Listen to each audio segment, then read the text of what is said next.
Welcome to Imperial Interlude. I forgot the number. I think this is episode 26. We are talking about the Book of Boba Fett, Season 1, Episode 4. Spoiler alert, we're not holding back. If you haven't seen the episode yet, stop this podcast immediately or be prepared to be spoiled. With me, as always, is Ralph. Hello, Ralph. Hi, Tim. So, Episode 4 of the first season of the Book of Boba Fett. It's a bit longer. It's 49-ish minutes. Yeah. And yeah, the beginning is, let's say, par for the course, as it is in the other episodes. Boba in his Bacta tank having a dream. And basically, it starts with How I Met Your Mother. How I Met Fennec. Yes, How I Met Your Mother is probably right, isn't it? How I Met Your soon-to-be bodyguard. Yeah, how I made you a half cyborg and then you chose to chug along on my ride. Indeed. Which, well, at least it answered the question, didn't it, on how she got the stomach. And yeah. I must admit, I didn't see it. You know how there's lots of things I think in the episodes leading up to episode 4 has been foreshadowed. There's been some clues of things going on, yeah? Which you see in a lot of Star Wars stuff, and they do it with Marvel as well in their TV series, that there's things, seeds planted that we know will come to fruition later on. But I didn't even think about Fennec's stomach. Wasn't that shown in an episode of The Mandalorian? Nope. She ripped it open to show the stomach, but I didn't once we saw the kids on bikes, I didn't put 2 and 2 together. Oh, that's where you're going. Yeah, okay, yeah. I can see that. You know, where we didn't sort of, well, we didn't put 2 and 2 together. Yeah, so we knew she had to get some augmentation for her lethal wounds, and we knew that the kids are having weird hobbies. So, yeah. Just didn't put 2 and 2 together at all. Yeah, so this episode starts with Boba Fett after his dream sequence, just wandering around the desert, looking for his ship in Jabba's palace, and always seeing too many guards and then going back into the desert, at which point he sees some weird flashing lights in the middle of the night. Indeed. I think those are from the episode where... Yeah, it's the gunslinger episode from season 1 of the Mando, which is the basically the episode where we meet Fennec for the first time. Yeah, where they drive down the valley and she's trying to kill them and they throw very weird looking flares.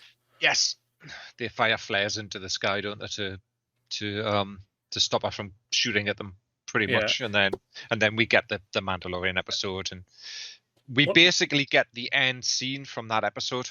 Yeah, what I very much liked is I first feared that they would show the scene from a different angle. But they completely left that out of field and just had Boba walk up to terribly injured Fennec and then taking her on his bantha to some weird street dock.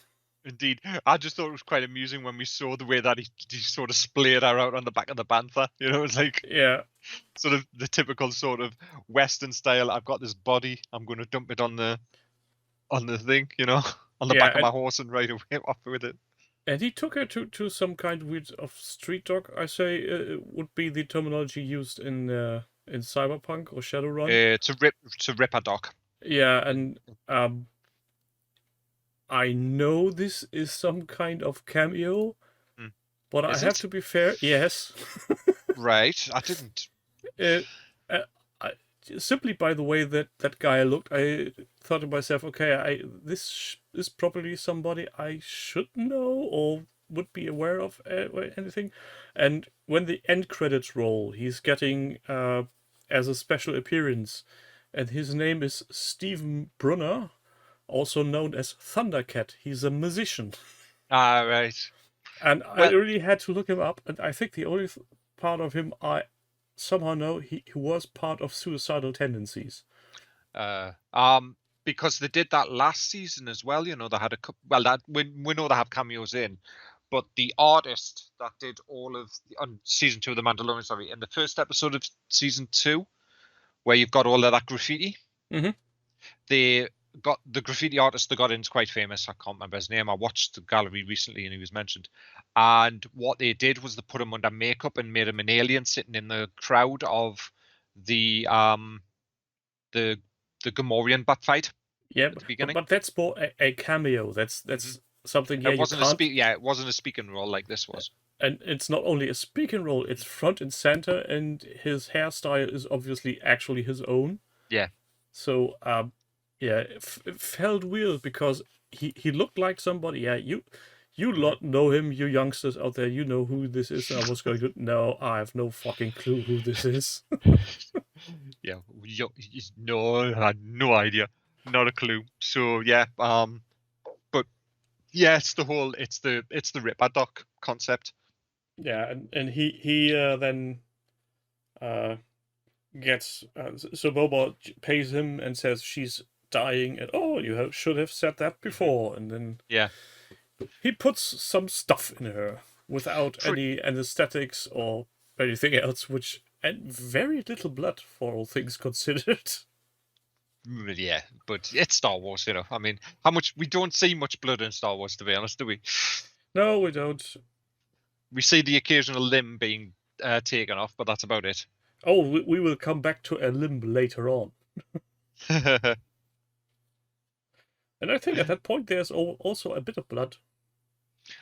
Yeah. Oh well, when he turns it on, you see like this blue liquid, which I'm assuming's some sort of lubricant for the mechanics, and then a red liquid, which I'm assuming is her blood, feeding the rest of her body from what's being sort of removed, you know. But it was, you know, I mean, at least they've answered the questions, I guess, that came from her turning up in that episode in season 2, you know.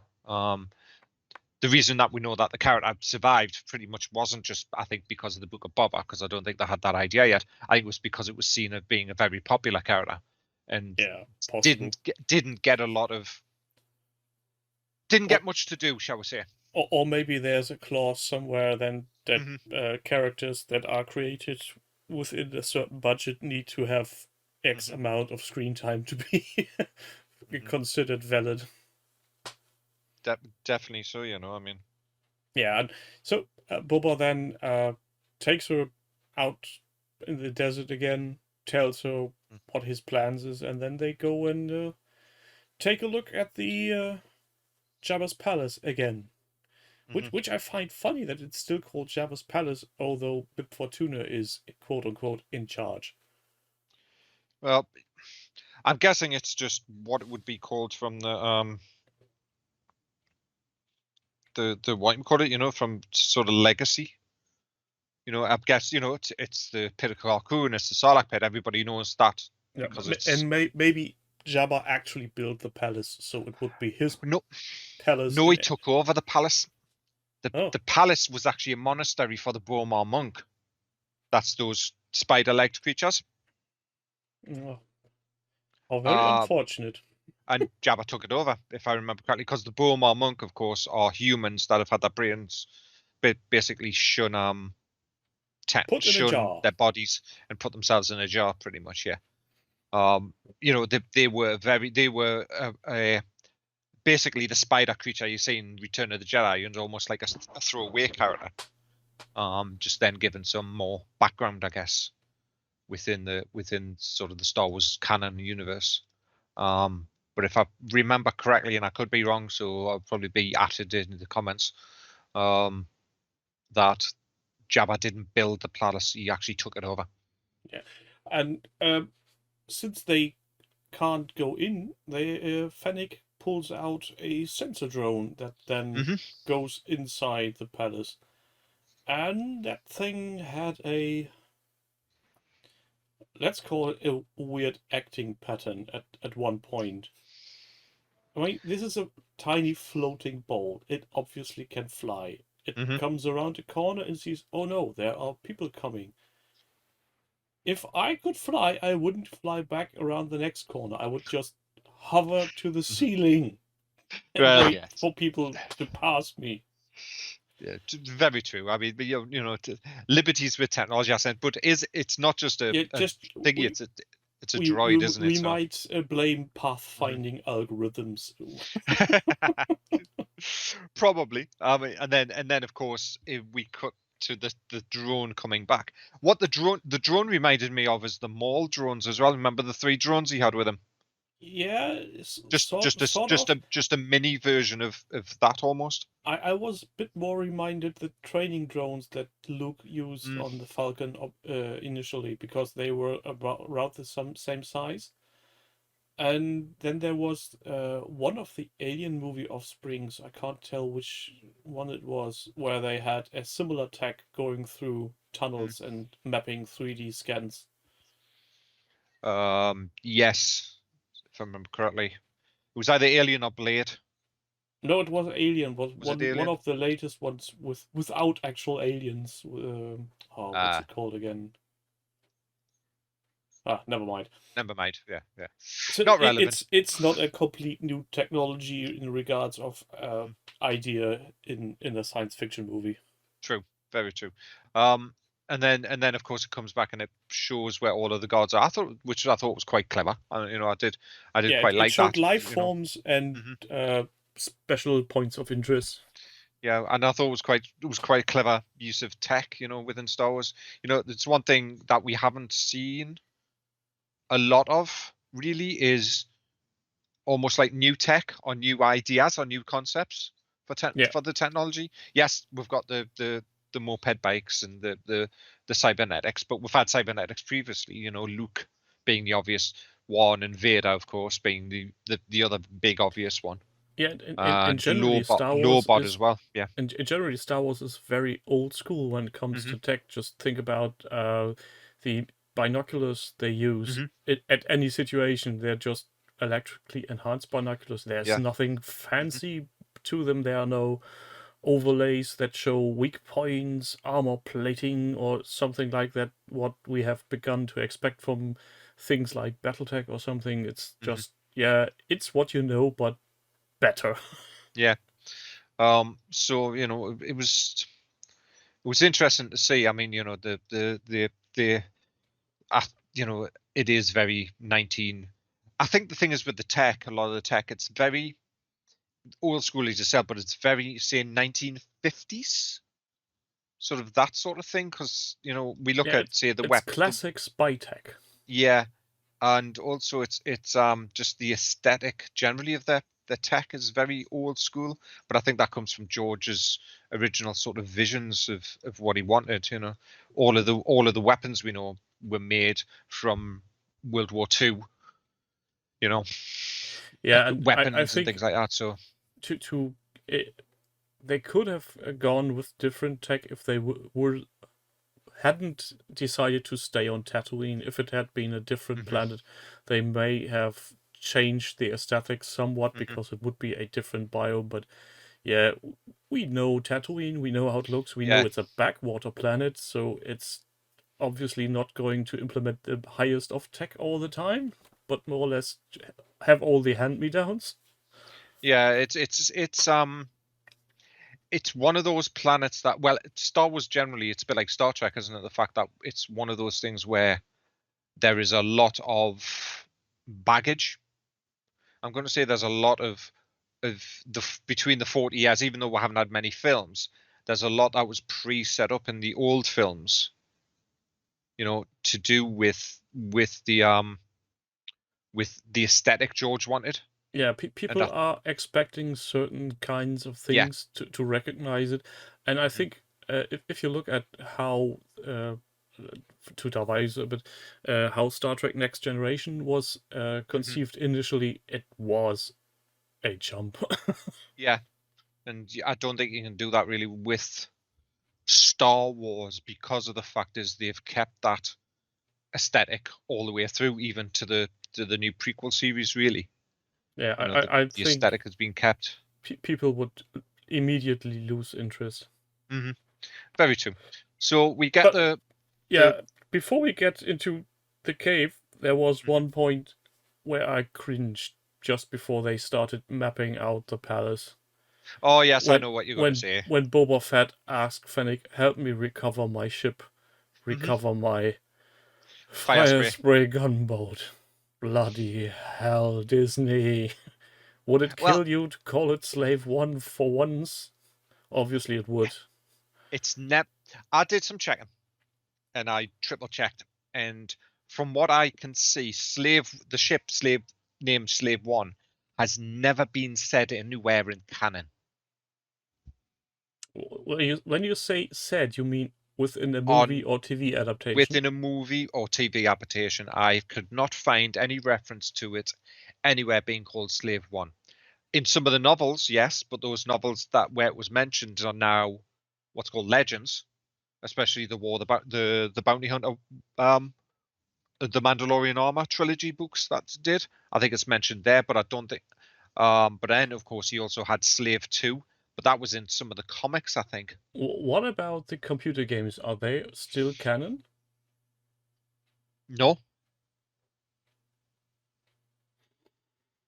Well, I think that's one for it's one to do some checking, but I could not see from when I did a check, and when I saw it, I went, yeah. But I think it's legacy, isn't it? It's yeah. We are all still going to call it Slave One, you know. Yeah, and because that's what we grew up with. It's just, and it's not only because I feel the name is so iconic as the character is, but just looking over my shoulder, seeing all these X-wing miniatures, ships, it's called Slave One. Yeah. Full stop, and that is sanctioned by Disney. So true, but that was before, and I don't think the change was initially came from Disney. You know, I think the change came from Lego. That they weren't going to call it that anymore on the boxes.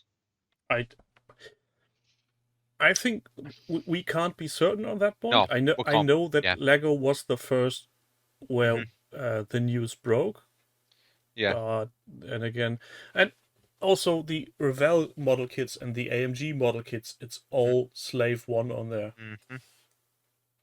Yeah, I mean, you know, I think in the current world, you know, the climate of the current the world at the moment, you know, and this is going to be hard to say, but you know, compromises are being made left, right, and center. And you know, I've railed against certain things happening within Star Wars that I thought was just outright stupid. I think it's. I think we need to get used to things being remade to fit in the current narrative of the world. Yeah. And this is good and bad at the same time. There isn't a absolute win on this because I can see if certain terminologies are being shunned upon and people don't want to use them anymore. I totally get that. But at the same time, you don't go in and rewrite classic literature, and the only difference is one is just bloody older than the other. And if people can't see things in the context of time they were written in, then it's going to be hard. But I think that's something for a different episode. So I didn't want to get derailed that way. I suppose the way to look at it is it's happened. You know, it's almost you know, paraphrasing Iron. There was a line in Iron Man 2 because they changed 2 actors, and it was basically, I'm here. Robert Downey Jr. says to the actor that came in, Don Cheadle, you know, is taking over a character, and the line is, you know, he replies saying, "I'm here, deal with it, let's move on." You know, type of paraphrase. You know, it's happened. We can't do anything about it. Let's just continue on as is. You know. Yeah, and as long as these changes aren't detrimental, it's not breaking the universe itself, if actually in no movie or TV adaptation it was actually called Slave One, well then, so fucking be it. I'd be annoyed if there were scenes in the old movies where they were called Slave One and all of a sudden they re-release it and scratch the audio and somehow shoehorn in a new name. That would annoy me. Yeah, I'm like I said, I'm not 99% sure. You know, I'm not 100% sure, but I did some check and I did some things to see where Slave One was referenced, and the name Slave One I couldn't see being referenced in, you know, in Empire or where we first see it, because we don't see it in Jedi or any of the prequel film that, you know. We see it at the prequels. That's what I'm saying. We see it in episode 2, but the ship's never called Slave One. And that's why I'm not 100% sure. I would have to rewatch the whole movie, but I can't be asked to do that, so that's why I'm just leaving it at that. I don't like it being called a fire spray gun ship because that's the class of the ship. Yeah, it's not. Had they gone for help me get back my ship, would have been totally fine. Yeah. If you don't want to call it a name, don't call it a name. It's his ship. Full stop. It's like renaming the USS Enterprise, isn't it? A bit, though. That one actually is called the USS Enterprise, but also it's an Enterprise class starship. So you know, it's and then there's the A, B, C, and D, the L, W. Yeah, let's not even go there. Anyway, back to the episode. You know, from the butting up of something, shall we say that? Yeah, so they now have a 3-dimensional map of the surroundings where the ship is stored. Additionally, some close numbers on how many guards there are. And they conceive a plan, and Boba shoes off the Bantha. Oh, that's the thing. Can we swing back around to the beginning as well, where we got him to feed the Bantha, and it was wagging its tail as well, which I thought was... Yeah, it was behaving a bit more like a dog. Yeah, which I thought was quite fun. Yeah, it seems, you know, they've done this with done it with the Rancor, and they've done it with the Bantha now a little bit, where they've tried to make them living. The weird dogs from the Sand People as well. Yeah. So he seems to have a way with animals. Yeah, it's more the fact is with the animals, you know, we see them in the films, and they're very much background. You know, they are very much, it's here, something for me to kill, or, you know, or anything like that. Yeah. Yeah. And it feels like they're trying to what's the word? Make them more of a living thing than just a 2-dimensional object.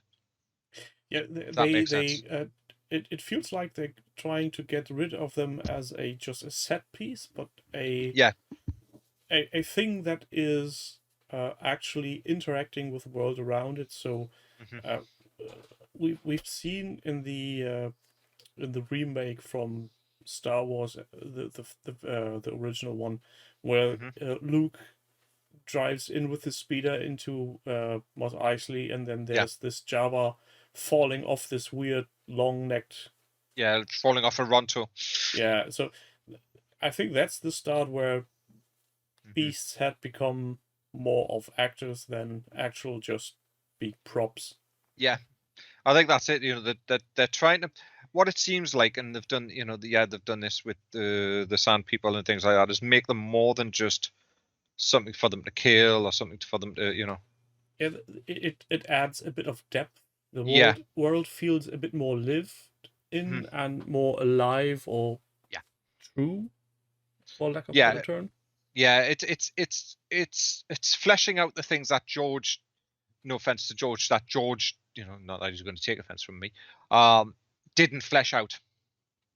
If that makes sense. Or maybe he wanted and just left it out due to time and money constraints. Yeah. Because let's face it, if he had made all those changes back in the day, I think he wouldn't have got away with the money he had. So true. Yeah, I mean, he probably wouldn't have had the the resources and stuff. And yeah, just think about the dewback in the original movie that has Yeah. been standing next to the entry of the bar. There's True. of the cantina. It was more or less just a head on a stick that was moving, and later on, fully animated monsters roam the wilds. So Yeah, limitations. very much. But back to our episode. So Boba has befriended this bantha and now shoos it off into the desert. Find yourself a mate, make little banthas. I was going to say make little banthas, which I thought was quite fun. And he gets licked by a very large tongue, which is, again, one of these scenes. And then the two they do that with all the animals. Enter and the... then they do. So we notice as well that the gang, that was a lot of the guards, were nicked with the same sort of race, the Nicktoos, as the biker gang. Yeah. Though I couldn't make any biker gang symbols out, so I'm guessing those are just coincidence. Yeah, but was it then? No, it was later on, wasn't it? I think. No, it was then. It was just before they had sneaked in, where they were having a conversation, which I think foreshadows something coming up in future episodes, where Fennec said a biker gang wiping out the Tuskens. Yeah. That was something I think they talked about on the campfire just before they went in. Yeah. Yeah. So that might be foreshadowing. It wasn't actually the biker gang that did it, or they did it but had help. Yeah, some kind of heavy backup. Yeah. So they sneak in, they creep in, they do the whole let's enter through a gutter and do a stealth entry and end up in the kitchen. Basically in the kitchen, and they end up fighting some droids. And I really love the comparison the internet drew. The second the one droid on the chopping block was seen. Which one? The one with all of the knives? Yeah, with the one with it was like six arms and six chopping knives, and hello there. Yes. Now, did you notice something as well, that they introduced a droid that's only ever appeared in Clone Wars? Yeah, the first thing I noticed was that it was still one of the droids from Jabba, the one that had led the introduction to C-3PO and R2 in the torture chamber. And after those two are being taken care of, there's a little, I don't know, a bunny-shaped droid coming along. Yeah, it's called, and I had the name up here because someone mentioned it's the Ratcatcher. Yes, it's an LEP series Ratcatcher, as it's called there. But the droid, or what's called the LEP service droid, they originally appeared in Clone Wars. Yeah, they were creation of Dave Filoni's. Yeah, those are very special. Well, it's more the look of them more than anything, isn't it? It's a very unique. Yeah, it looks a bit like the anime version from what you would envision a robotic sentient bunny. Yes.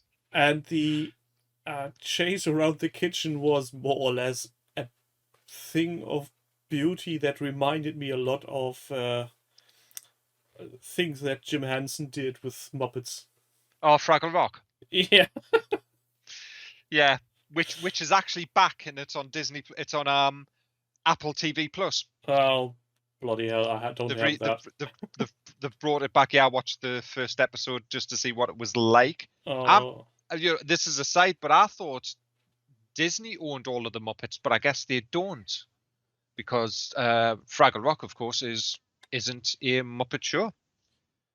Oh, it's just a Jim Henson creation. It's just a Jim Henson creation. So it was just interesting to see that it popped back up, but it's not on to go Disney. on the short diversion here. Did you know that Fraggle Rock had different native actors for the real-time action sequences?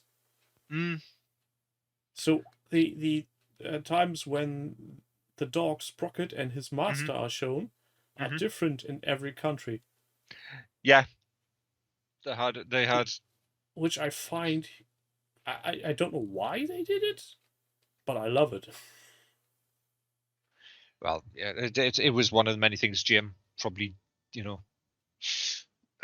took on, to try and, for that almost that localization. I think, it's, isn't it? It's Yeah, because when a Muppet makes his mouth move, doing a voiceover isn't that complicated. You don't really get limb sync issues, but with a real life human, that's different.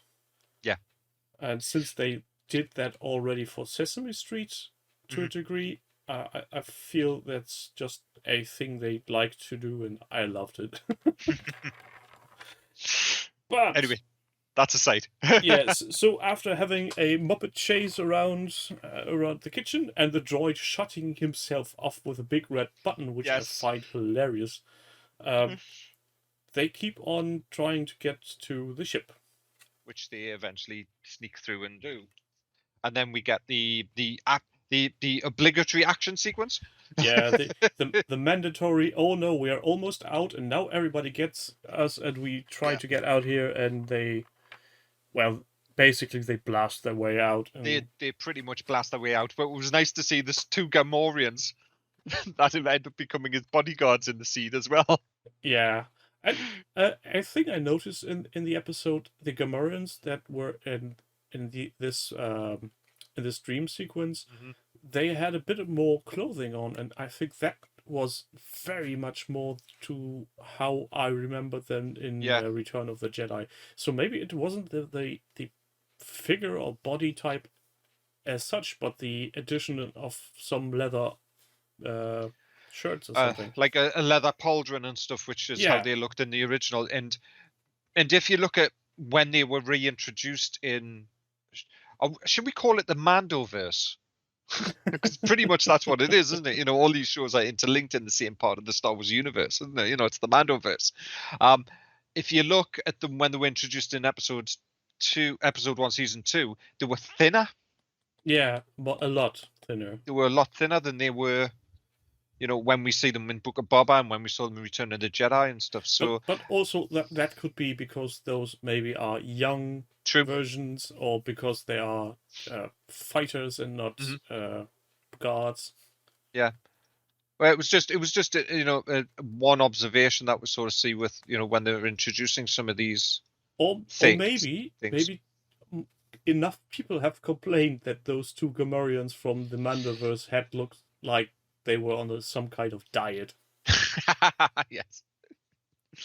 Yeah, your Gamorreans are looking a little bit skinny, so they need to bulk up a bit. Do we need to send some blue milk? But then they sort of get out, and then we get the settling the score, shall we say, which he mentioned previously. Yeah, he has something to settle a score, and at first I thought he would do something different, but then just to fly over and blast the complete biker crew to hell was a bit of a it was a thing to behold, wasn't it? It was like they're flying, and all you see is this little black dot in the corner of the screen. Went, there he is. And all of a sudden this it goes pew, pew, pew, and the bikers go bang, bang, bang, and then that's that. So we got that one. The other one, which I thought was interesting, was a line that he said when him and Fennec were sitting around, the thing about getting the guy that betrayed him. Yeah. Which, we can probably all assume he means Bib Fortuna.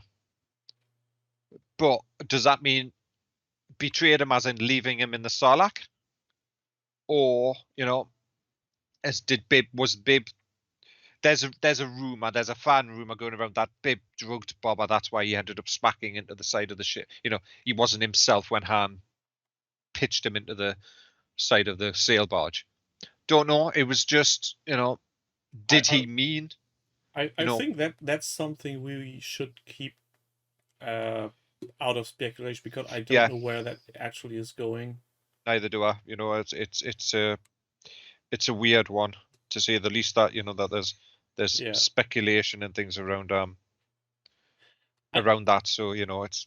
And actually, after the hideous murder of almost innocent biker gangs. There's the there's one part of this episode where I actually got scared for a second. Oh, was that the jump scare? Yeah, actually, I didn't think they would go for that cheap a trick, but they did, and I wasn't expecting it. It really caught me off guard. Well, yeah, because I assumed it was dead. Yeah, So he did flies I. to the so he flies to the Pitakaku to get his armor back because he thinks his armor is there, which I thought was weird because he climbed out with his armor on. But I'm guessing if he was that delirious from being stuck in the, I guess he didn't really know anything at that point. So yeah. So, and he sort of positions Slave One right where, which I thought was a lovely shot of looking up through from the bottom of the mouth, the maw. Basically doing a upside down hovering just above the pit and trying to get as close in as possible to see anything. And then, of course, only to moan, "Oh, we don't have enough light. We can't see a thing." So then he puts on the lights, and then we get the jump scare. Yeah, there's the bloody Sarlacc still alive, obviously, in some fashion. And they can't kill him because the pit hole is too small and he can't get his guns. And he can't seem to break away, which I thought was weird, because it is a ship.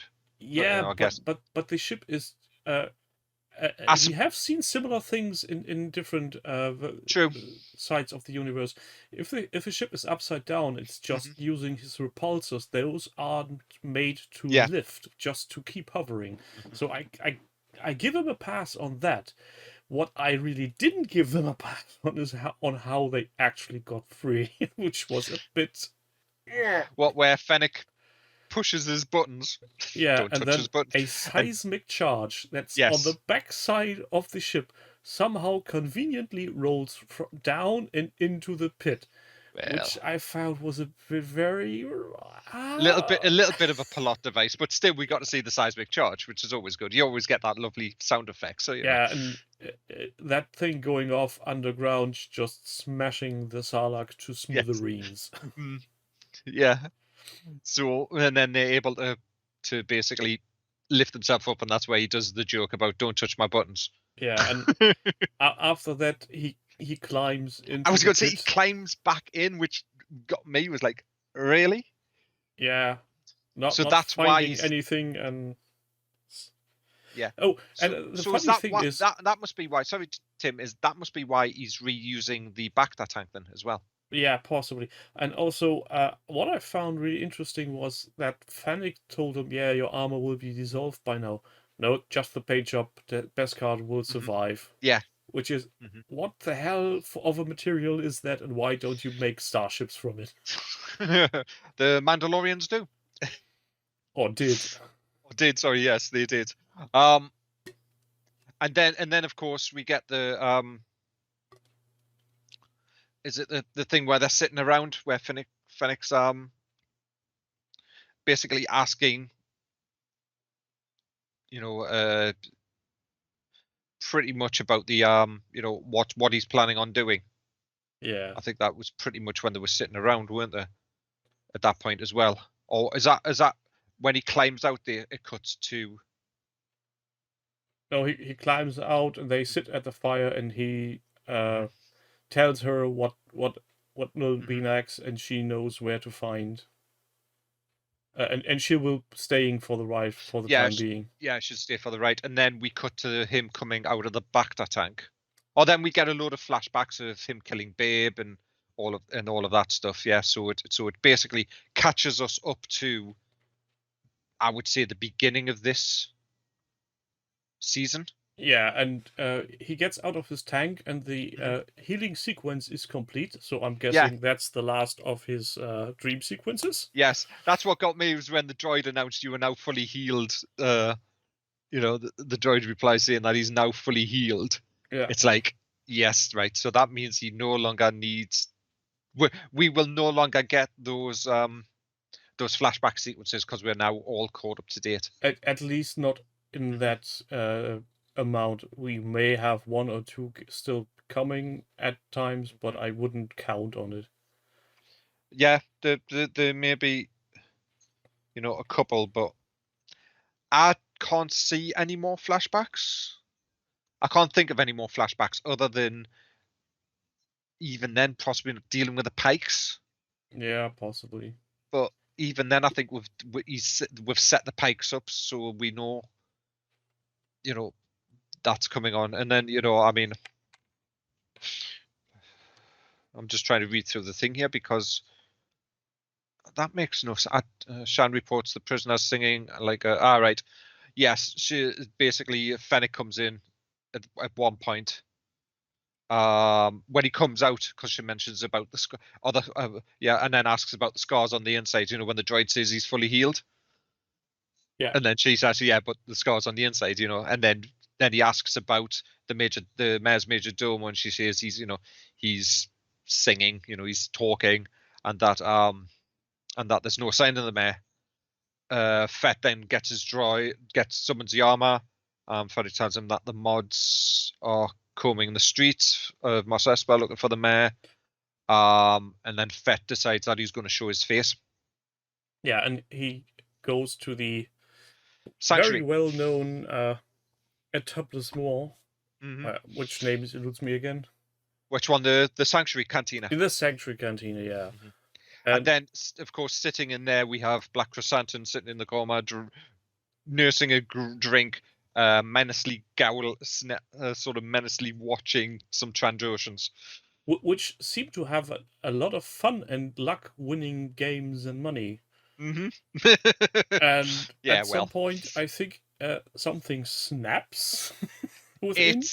It's the old Trandoshan Wookiee dislike, isn't it? Yeah, and so he gets up, pushes them all around, and just has one Trandoshan at his neck. And at that point, the lady comes up again and talks with a very soothing tongue, trying to convince him to, don't kill my patrons. That's bad for business. Yeah, it's is it Garsa Whip? That's it. And she also mentions, you've got quite a tab here, and if you let him go, I will just erase your tab. And you can see how he's seemingly thinking about doing that, but only then to rip off the Trandoshan's arm. One arm, only one. Only one. So he has to pay for half his tab. And then But what was interesting as well is when she was talking, she was laying down a lot of background about him for people who've never read Dr. Aphra. Yeah, that's what I got. She really goes to town with to explain the character, what he had been doing the last how many years that is. Yeah, before he met Aphra, we know that he was in the pits. He was fighting Trandoshans. Well, the Trandoshan Wookiee thing is a racial thing between the two of them anyway.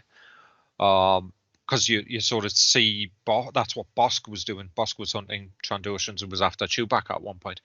But yeah, and he rips off the arm, and then Boba's but at the time as the fight's starting, Boba walks through the door, and it's a bit like those old westerns. Unfold. Yeah, it's a bit like those old westerns, isn't it? Where the marshal waits until one is dead and he can arrest the other. Yeah.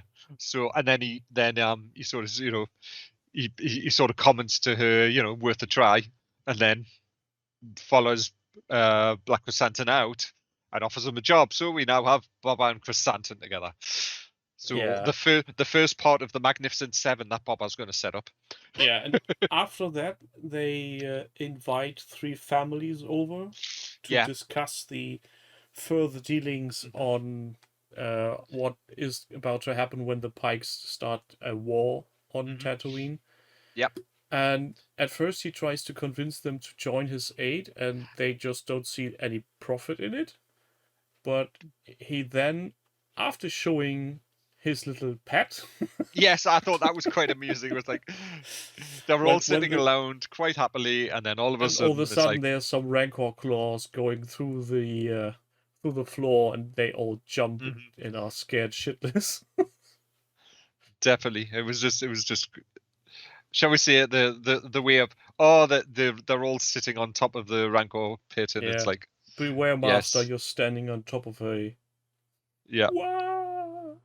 Exactly. So, Yeah, but I don't think he was trying to. I don't think he was trying to get them to join at all. I think the deal that he was offering was the deal that he was offered well, at the end. Where at they stay first out of his business. he talked about them joining. I don't think he actually thought they would be joining, but I Yeah, guess it couldn't hurt to try. And after I suppose. he couldn't get them to join his cause, he got them to stay neutral. So as long as they wouldn't intervene in the upcoming Yes. conflict in any way, shape, or form, they would be fine afterwards, regardless of the outcome. Yeah, and then him and Fennec are standing at the sort of on the balcony watching them as the crime lords or the families that were under Bib Fortuna and under him sort of head off into Mos Espa, and then basically Fennec asks how much money they've got in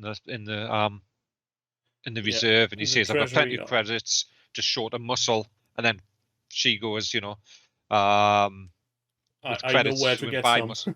Yeah, and did you hear the music cue? Oh no, I totally missed that, and I'm probably not going out to say being very far off if I say would suggest that there will be some Mandalorians coming up. Maybe one or two, but I'm, also I'm just guessing. Will he now well hire the Covenant that was on? or the Covenant that went into hiding after Navarro? Yeah, if you, because I can't see the connection yet to What, the Din? Mandalorian itself. So I'm guessing he'll hire the Coven, and they somehow make the connection for him with, yeah, we saw the armor. Well, no. I think what it is we all watched the original trailer, yeah, the very first trailer you got for the Book of Boba. There's a voiceover, isn't there, where he says, "I thought you were a bounty hunter." There's a line in it, yes. Yeah, but wasn't that the line That's of the no, mayor? no. That was Din. That was Pedro Pascal. If you listen to it, that's Pedro Pascal saying the line. So, well, needs to rewatch that then. what I'm assuming is when especially with that music cue, that he's going to go off and he'll go and find Din Djarin because he knows Din. He doesn't know the other Mandalorians. He knows Bo-Katan. He called that princess. So we may get a Bo-Katan appearance possibly, or we may get a Cosca Reeve appearance. Sasha Banks. The reason I'm thinking we may get her appearance anyway is because partly to do with she's not been seen on wrestling television for a couple of weeks, at least, well, longer than a month, and they're saying she was injured. But having an injury doesn't necessarily mean stop her from acting, which means she's probably going to be in season 3 of the Mando, and she was off when they were filming Book of Boba. So I'm wondering if we're going to get a Bo-Katan and a Cosca Reeve appearance, because you've got to figure wherever Din Djarin goes, if he joins them, the Darksaber goes with him, and wherever the Darksaber's going, Bo-Katan's going to follow. Yeah, but he doesn't have the saber yet. Yes, he does. Book of Boba, where we are now in the timeline, is set after season 2 of the Mando. Oh, all this time jumping gets me confused. Yeah. Well, if you yes, think of this course way, you're right. we've now caught up to basically where and surpassed. Yeah, it's on the me. modern stuff I've got this completely wrong. You're right. Mm-hmm. He already has his armor. There's an yes. I did a mental screw up on this. Apologies. That's all right. But we've now caught up and passed Mando season 2. Yeah. So we now know that he knows Mando, he knows Bo-Katan, he knows Cosca Reeve, he knows there are Mandalorians out there. But I think I'm still of the opinion, because this week's episode, which is really interesting, coming up, is a Bryce Dallas Howard episode. It's the episode she's directing. Yeah. Episode 6 is the Dave Filoni episode that he's directing. I think we may get a lesser spotted what's his face, Cad Bane. which would be interesting. And given the fact that they already put in a lot of animated cues, is Yes. yeah. Well, Dave Filoni introduced Ahsoka. He wrote that was his creation. I think Cad Bane was one of his creations as well, along with Bo-Katan. But Bo-Katan was brought into Mando in Episode 3, which was Bryce Dallas Howard's episode. So we may get some introductions in Episode 5. I think Episode 6 we may get a couple of more, and I've got a suspicion we may get an old bounty hunter or two turning up as well. We may get a Dengar. We may get a Bosk. Oh, having Bosk would be very problematic, I feel. Yeah, Bosk would be an issue, but Bosk could be working for the Pikes. Oh, that would be so lovely. Well, so let's not get our dreams up. Let's not get our dreams too much, but there's definitely people complained about these first 4 episodes the first 3 episodes. Yeah, I think Episode 4 is now where we can see where the story, Yeah, if you were to draw a curve, I think the first 2 episodes are a slight increase. 3 has a drop. Let's be honest, it wasn't has that a bit of a drop, great. But it curves up a bit. Yeah, now we're on back slope again, and I think 5 and 6 are going to be the pinnacle. More or less. 5, 6. They've said 5, 6, and 7 are going to be the ones, the big ones. That will be the major story arc plot point. And I do think that we may get a reference, or we may get an appearance. The rumblings in that we might get an appearance from Crimson Dawn, because it's actually Crimson Dawn who's behind the Pike Syndicate, and it's not the Pikes themselves. Which means we may get a Kira. Well, that I see that as a potential cliffhanger as the end of the episode. Mm-hmm. Yeah, maybe the end of episode 8.